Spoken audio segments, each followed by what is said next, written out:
dengan keraguan-raguan. Ya, jadi setiap ada keringanan dalam syariat, namun dia merasa ragu atas keringanan tersebut, maka keringanan untuknya tidak diizinkan. Contohnya seperti apa? Al-amthilatu, contoh-contohnya, wujubul ghusli, wajibnya mencuci, liman bagi orang, syakka yang ragu-ragu orang tersebut, fi jawazi mashil khuf, di dalam bolehnya mengusap khuf. Di sini aulad nanti perhatikan. Dalam fikih itu ada istilah mashul khuffain. Mashul khuffain ini mengusap dua sepatu. Mengusap dua sepatu ini pengganti daripada mencuci kaki. Ini syarat-syaratnya, sepatunya ada syaratnya, nanti pemakaiannya berapa lama diizinkan, dan seterusnya, itu sudah diatur dalam agama. Nah, kalau ada orang ragu-ragu, apakah boleh massul khuf, maka untuk orang yang punya ragu-ragu tersebut, itu tidak diizinkan keringanan ini. Kenapa? Ar-rukhasu la tunatu bisyar. Rukhsah itu tidak dikaitkan dengan apa? Dengan keraguan-raguan. Maka saat orang ragu, tidak boleh. Ya sudah, wajib dia mencuci apa? Kakinya. Contoh yang kedua apa? Wujubul itmami, wajibnya menyempurnakan, liman bagi orang, atau untuk orang, syakka yang ragu-ragu orang tersebut, fi jawazil qasri, di dalam bolehnya qasar. Ya. Jadi orang kalau ragu-ragu di dalam bolehnya qasar, dia nggak boleh qasar. Dia wajib itmam. Wajib sholatnya itu dia sempurnakan. Sudah dia sempurnakan sholatnya, wajib dia itmamkan. Karena apa? Karena rukhsah tidak dikaitkan dengan apa? Ragu-ragu, atau tidak diizinkan dengan ragu-ragu. Ya. Makanya tuh, wa dzalika fi suwar, di antaranya ada gambaran lagi apa? Pertama, in syakka, apabila ragu-ragu, hal masaha fil hadari, apakah dia masah mengusap fil hadari, di hadar, hadar itu di tempat tinggalnya, au fis safari, atau di perjalanan safar. Tapi ingat auladi, isma', yang dimaksud dalam masah ini ketika dia mukim, maka diizinkan 1 hari 1 malam waktu ngusap itu sepatu. Tapi kalau dia fis safar, itu diizinkan thalathata ayyam. Thalathata ayyam, 3 hari. Nah, kalau dia ragu-ragu bagaimana? Fil hadar au fis safar? Buniyal amru, buniya maka dibangun al-amru perkara, ala annahu atas sesungguhnya orang tersebut, masaha mengusap orang tersebut fil hadar. Kenapa? Li'anna ghuslar rijlain, sesungguhnya, li'annal asla, karena sesungguhnya asal, ghuslur rijlain mencuci kedua kaki, wal mashu dan masah musab sepatu, rukhsatun itu rukhsah, bisyartin dengan syarat.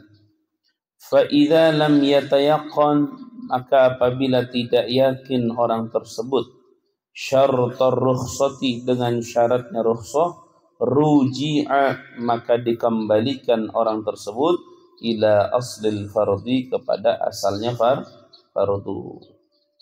Ya. Jadi kalau orang punya ragu-ragu di dalam rukhsah, itu rukhsahnya tidak apa? Tidak diizinkan.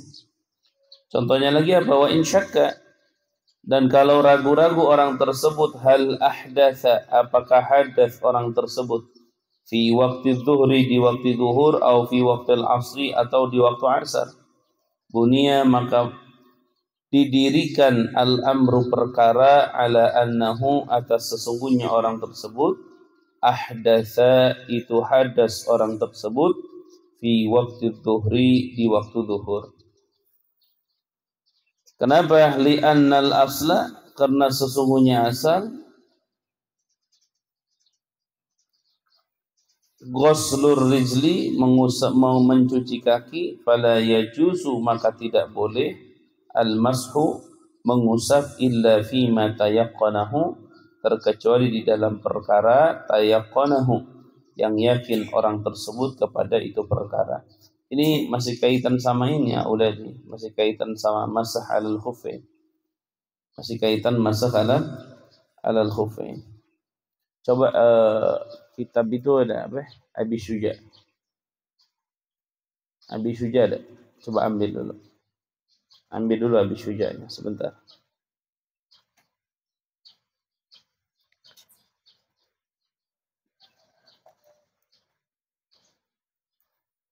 Ya kalau ragu-ragu dia hadas fi waktu zuhur atau fi waktu asar. Itu didirikan di waktu zuhur. Jadi nanti ketika waktu zuhur itu mau apa? Ketika dia di asar itu mau wudu, maka wajib mencuci kaki. Tidak boleh lagi dia meneruskan dengan masul khuffain. Kenapa? Karena dia sudah punya keraguan-raguan. Ya. Jadi intinya uladi, ragu-ragu di dalam kaitan dengan rukhsah, keringanan itu tidak diizinkan. Artinya ketika ada orang ragu-ragu seperti contoh yang terakhir barusan. Kalau dia sudah hadas, berarti dia sudah selesai itu. Ya. Maka ketika ragu-ragu hadas itu di waktu zuhur atau di waktu asar, maka dihukumi hadasnya itu di waktu apa? Waktu zuhur.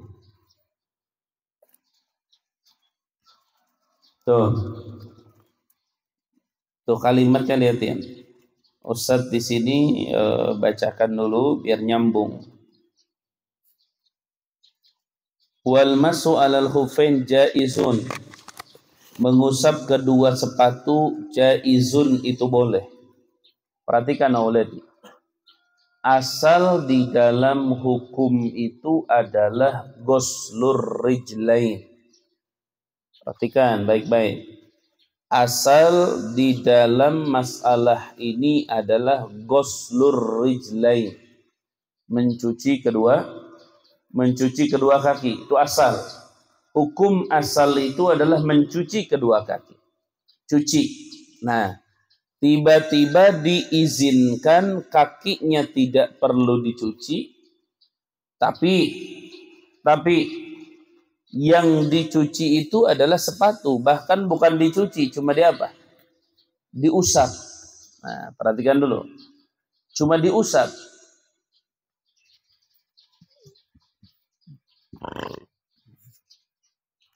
Jadi dia cuma diusap.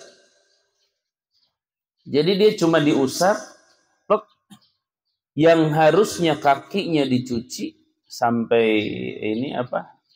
Ilal mankibain, ilal ka'bain. Yang harusnya dicuci, akhirnya dia cuma ngusap sepatu doang. Sepatunya doang diusap. Nah, berarti ngusap sepatu ini keringanan dari agama. Ini namanya rukhsah. Karena asalnya harus harus dicuci. Asalnya itu orang kalau berwudu kakinya harus dicuci. Namun ada keringanan dalam agama, diizinkan kakinya tidak perlu dicuci, tapi cukup sepatu yang dia pakai diusap. Tapi ini syarat tuh. Bisalasati syurut, dengan 3 syaratnya. Perhatikan. Syarat yang pertama, ayyabtadi'a lubsahuma ba'da kamalit taharah. Memulai orang tersebut lubsahuma kepada memakai sepatu 2 ba'da kamalit taharati, setelah sempurnanya taharah. Jadi kalau dia pakai sepatu sebelum sempurna taharah nggak boleh. Ini syarat pertama. Syarat yang kedua, wa ayyakuna satiraini li mahalli ghuslil fardi minal qadamain. Sepatunya itu harus menutupi semua kaki yang wajib dicuci ketika wudhu. Berarti harus menutupi mata kaki juga. Kemudian sepatunya apa? Wa ayyakuna mimma yumkinu tatabu'ul masyi 'alaihima. Sepatunya itu harus kuat sehingga kalau dipakai setiap hari, sepatunya itu kuat. Ya, sepatunya itu apa? Kuat. Tidak boleh sepatu-sepatu yang bali itu apa? Rusak misalnya, nggak boleh.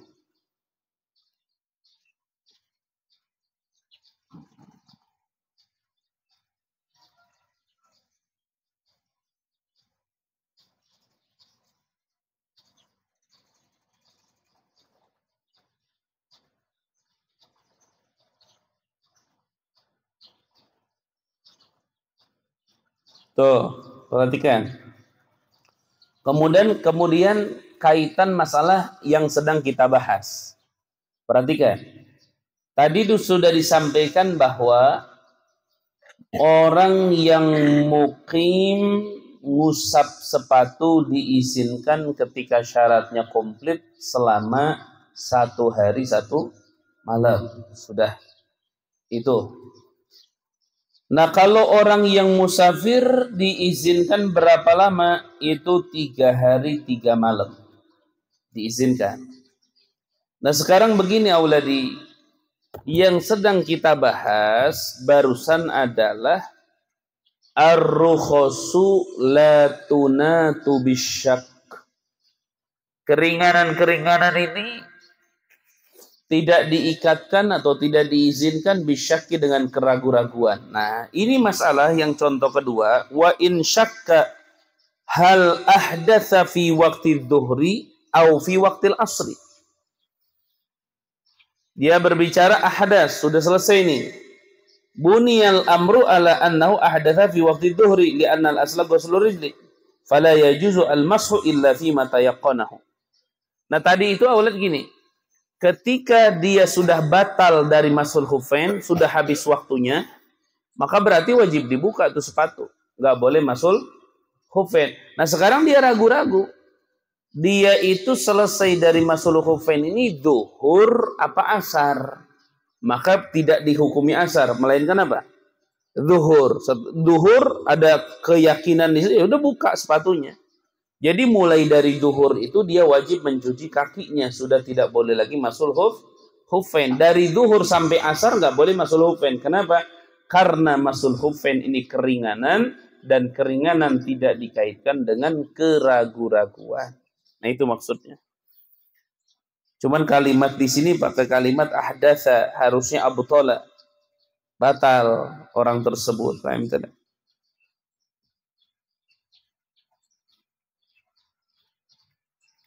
Kan contohnya ini susah auladi. Nih kayak yang kedua nih, lihatin contoh yang kedua. Wa in syakka, apabila ragu-ragu. Nih. Hal ahrama, apakah ihram, takbiratul ihram orang tersebut bisolati dengan salat fi safari di safar au fil hadari atau di hadar. Tuh. Lihat, Isma. Ada orang bisa ragu-ragu takbiratul ihramnya fil hadar au fis safar. Gimana itu? Gambarannya gimana? Kalau sholat kan diem. Sekarang Ustadz sholat di rumah. Allahu Akbar. Ini takbiratul ihram fis safar apa fil hadar ya? Orang inti di rumah masa bisa ragu-ragu? Kita pergi ke Jawa, di pom bensin kita sholat. Allahu Akbar. Ini sholat di rumah apa di perjalanan ya? Itu lagi di pom bensin gimana sih? Ini adalah orang ragu-ragu takbiratul ihram untuk sholat ini fis safar atau fil hadar. Karena nanti begini, kalau fis safar dia boleh qashar. Kalau fil hadar boleh nggak? Enggak. Kalau fis safar dia boleh jama. Kalau fil hadar boleh nggak? Enggak. Sedangkan jama dan qashar ini bagian daripada rukhsah, keringanan. Dan keringanan itu tidak boleh dikaitkan dengan apa? Keraguan-raguan. Jadi kalau ragu nggak boleh. Nah, sekarang gambarannya bagaimana? Ada orang sholat takbiratul ihram, ragu-ragu fis safar atau fil hador. Ini contohnya seperti apa? Kalau dia ragu-ragunya seperti yang kedua tuh, au nawa al qasra amla. Dia ragu-ragu niat qasar apa enggak, bisa terjadi di perjalanan. Kita semua lagi perjalanan kemana? Ke Bandung. Alhamdulillah. Akhirnya kita sholat Allahu Akbar. Tadi niat qasar apa enggak ya? Niat qasar apa enggak ya? Bisa terjadi nggak itu? Bisa. Tapi kalau takbiratul ihram, Allahu Akbar. Takbir saya ini barusan fis safar atau fil hador. Gimana contohnya? Kan sholat diem. Emang sholat sambil jalan-jalan? Oh, ternyata ini bisa tergambarkan. Bagaimana gambarannya? Kalau orang sholat di perjalanan, rumah orang ini di pantai, pinggir laut, dan dia perjalanannya naik kapal laut. Ketika dia masih di pinggir pantai, berarti masih di apa? Masih di apa? Ya masih fil hador, masih di kampungnya dia, masih di rumahnya dia, fil hador. Tapi kalau sudah kapal lautnya jalan, fis safar. Nah dia takbiratul ihram ragu-ragu. Tadi pas takbir masih di pantai apa sudah jalan ya? Bisa nggak begitu? Bisa. Itu contohnya. Karena nggak mungkin selain itu ada contoh apa? Orang takbiratul ihram sambil jalan. Allahu Akbar jalan. Tadi di mana ya tadi ya? Tadi saya takbiratul ihram di rumah, di kampung saya, apa musafir, fi safar. Nggak mungkin. La yatasawwar illa fi man shalla ala safinah. Tidak tergambarkan kecuali orang sholat di atas apa? Kapal laut. Itu pertama. Yang kedua ragu-ragu apa? Au nawal qasra amla, atau dia niat qasar apa enggak. Adalah, aduh saya niat qasar apa enggak ya? Ragu-ragu tuh. Saya niat qasar apa enggak? Saya niat qasar apa enggak? Saya niat qasar apa enggak? Punya keraguan-raguan. Atau apa? Au hal, atau apakah imamahu, imamnya orang tersebut musafirun, itu musafir, au muqimun, atau muqim. Ada orang ragu-ragu apa? Imam di depan saya ini musafir atau muqim ya? Kenapa? Karena syarat qasar itu alla yaqtadiya bimutimmin. Tidak boleh kita mengemakmum kepada orang yang apa? Salatnya sempurna. Dan orang salat sempurna tandanya apa? Dia muqim. Tandanya dia muqim. Karena qasar hanya berkaitan dengan musafir, orang muqim tidak boleh qasar. Nah dia ragu-ragu nih, hal imamahu musafirun au muqimun. Bagaimana hukumnya? Lazima, maka wajib kepada orang tersebut al-itmamu, menyempurnakan. Itmam itu artinya 4 rakaat. Perlawanan itmam apa? Qasar. Perlawanan qasar apa? Itmam. Jadi kita sedang membahas masalah musafir qasar. Kenapa wajib itmam? Li'annal asla, karena sesungguhnya asal, huwa itu asal, al-itmamu yaitu itmam. Itmam itu apa? Sempurna. Wal qasru, dan qasar, ujiza, dibolehkan itu qasar, bisyurutin, dengan syarat-syarat. Fa idza lam tatahaqqaq, maka apabila tidak menerima nyata atau menerima ada asyurutu, syarat-syarat, roja'a, maka kembali itu perkara ilal asli, kepada asal. Dan yang dimaksud asal dalam ini itmam apa qasar? Itmam. Qasar itu adalah rukhsah.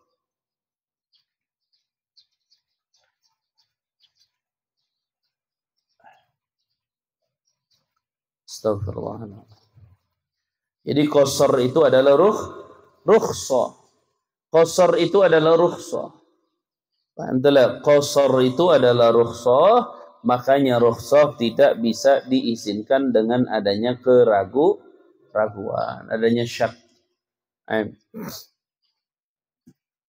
Qala an-nabiy sallallahu alaihi wa alihi wa sahbihi wa sallama li Aisyata ajruki ala qadri nasabik rawahu Muslimun.